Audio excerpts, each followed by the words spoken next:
हमारे आज के विश्लेषण का आधार है डॉक्टर मरियन वी रॉड्रिक्स का एक लेख जिसका शीर्षक है ईसा के दैवत्व के 8 संकेत। और इसमें एक बहुत ही दिलचस्प सवाल उठाया गया है। सेंट जॉन ने प्रभु यीशु के अनगिनत चमत्कारों में से सिर्फ 8 को ही क्यों चुना और अपनी किताब में जगह दी? ये सवाल ही इस पूरी चर्चा की नींव है। तो आज हम यही समझने की कोशिश करेंगे कि ये 8 खास घटनाएं जिन्हें लेख में चमत्कार से ज्यादा संकेत कहा गया है, ये कैसे यीशु के दैवत्व का प्रमाण देती हैं। इन घटनाओं को देखकर ऐसा लगता है कि वो प्रकृति, बीमारी और यहाँ तक कि मौत पर भी एक असाधारण अधिकार रखते थे। बिल्कुल। और देखिए, जॉन का नजरिया बहुत ही सटीक और कह सकते हैं केंद्रित था।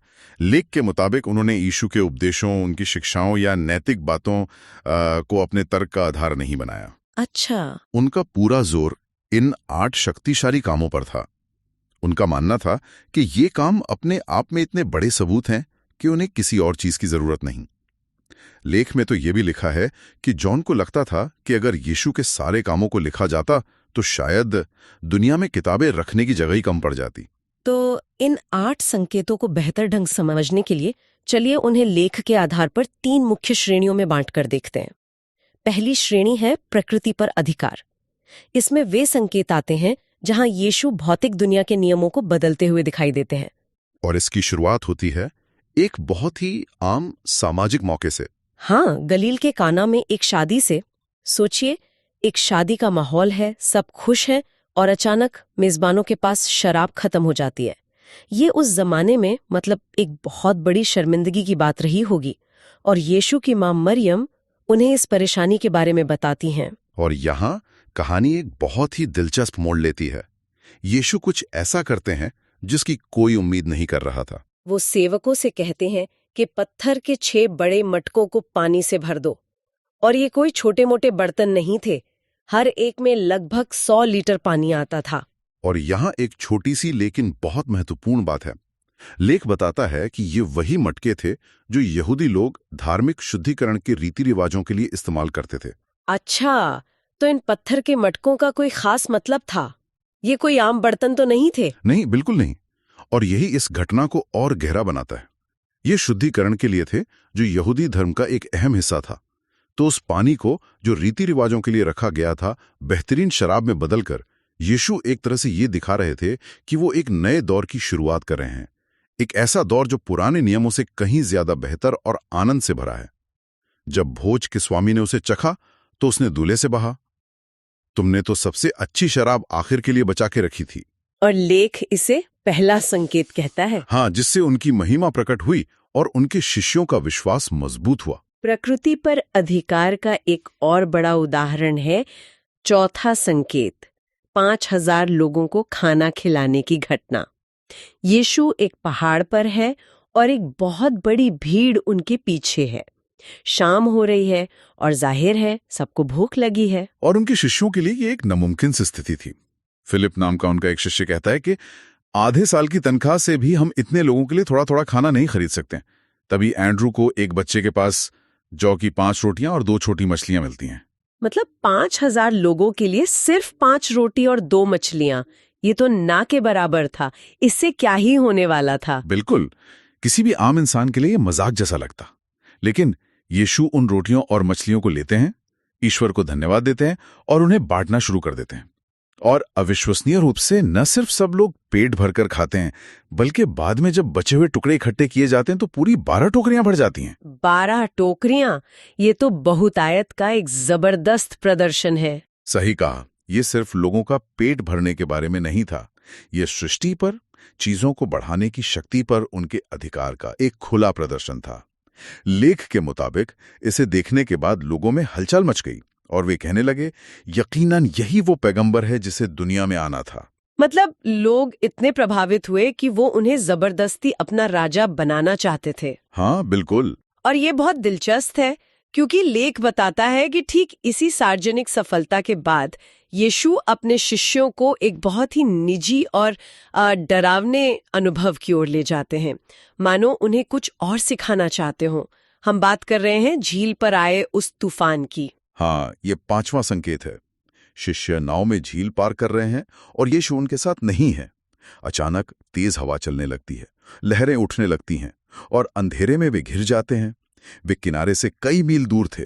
और उसी डरावने माहौल में वे देखते हैं कि कोई परछाई पानी पर चलकर उनकी नाव की तरफ आ रही है। वे बुरी तरह डर जाते हैं।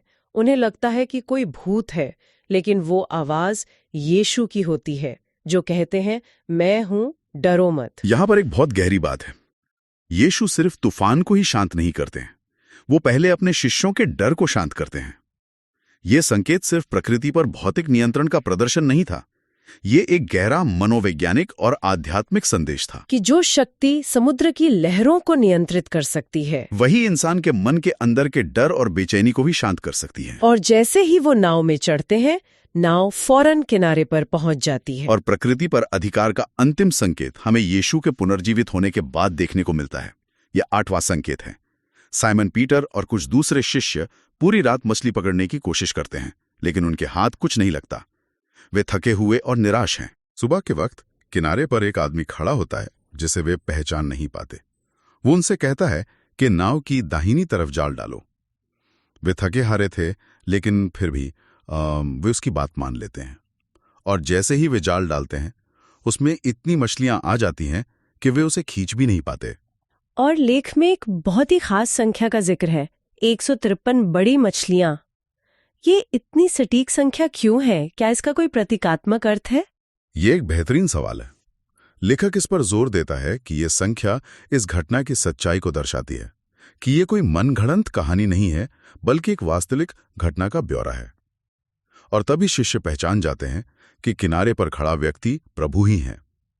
यह संकेत न केवल प्रकृति पर उनके निरंतर अधिकार को दिखाता है, बल्कि उनके अनुयायियों के लिए एक प्रोवाइडर या पालनहार के रूप में उनकी भूमिका को भी दिखाता है। और सबसे बड़ी बात, इतनी सारी मछलियों के बावजूद जाल नहीं फटता। बिल्कुल, जो उनके दिए हुए प्रावधान की मजबूती और पूर्णता का प्रतीक है। प्रकृति पर अधिकार दिखाने के बाद लेख हमारा ध्यान एक और ज्यादा व्यक्तिगत क्षेत्र की ओर खींचता है, बीमारी और शारीरिक कष्टों पर विजय। हाँ, और दूसरा संकेत इसी से जुड़ा है। एक शाही अधिकारी है जिसका बेटा कफरनहूम में मौत के करीब है। वो यीशु के पास आता है और गिड़गिड़ाता है कि वो आकर उसके बेटे को ठीक कर दें। उसकी आवाज में एक पिता की बेबसी और दर्द है। लेकिन यीशु उसके घर नहीं जाते। वो बस उस आदमी से कहते हैं, जाओ, तुम्हारा बेटा जीवित रहेगा। ये विश्वास की एक बहुत बड़ी परीक्षा रही होगी। उस आदमी के पास भरोसा करने के लिए सिर्फ एक वाक्य था, और वो भरोसा करता है। वो वापस चल देता है।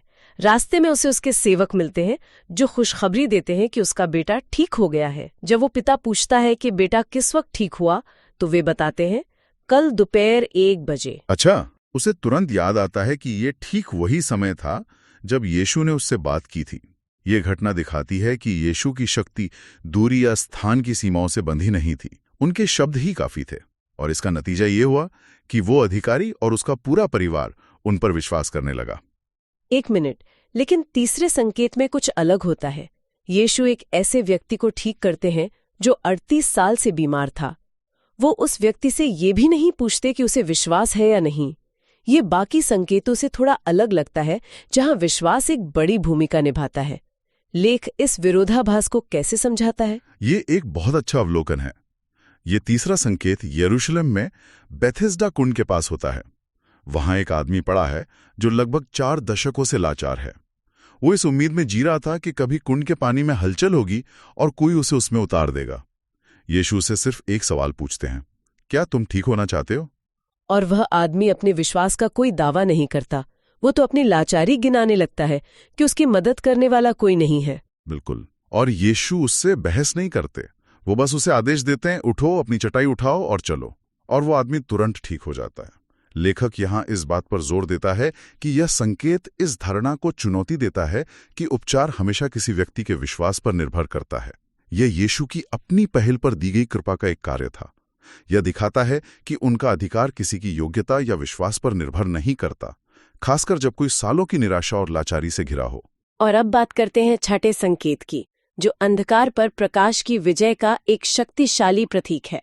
एक व्यक्ति जो जन्म से अंधा था, उस समय ऐसी स्थिति को लाइलाज माना जाता था। हाँ, और शिष्य एक आम धारणा वाला सवाल पूछते हैं कि इसके अंधेपन का कारण क्या है, इसके पाप या इसके माता पिता के पाप। यीशु इस पूरी सोच को ही खारिज कर देते हैं। वो कहते हैं कि ऐसा इसलिए हुआ ताकि ईश्वर के कार्य उसमें प्रकट हो सकें। इसके बाद वो जो करते हैं वो भी बहुत अजीब है। वो जमीन पर थूककर मिट्टी बनाते हैं, उसे उस आदमी की आंखों पर लगाते हैं और उसे पास के एक कुंड में जाकर धोने को कहते हैं। ये एक प्रतीकात्मक कार्य है। लेख बताता है कि इस संदर्भ में यीशु कहते हैं, जब तक मैं दुनिया में हूं, मैं दुनिया का प्रकाश हूं। जब वो आदमी जाकर अपनी आंखें धोता है और उसे दिखाई देने लगता है, तो यह सिर्फ शारीरिक दृष्टि का मिलना नहीं था।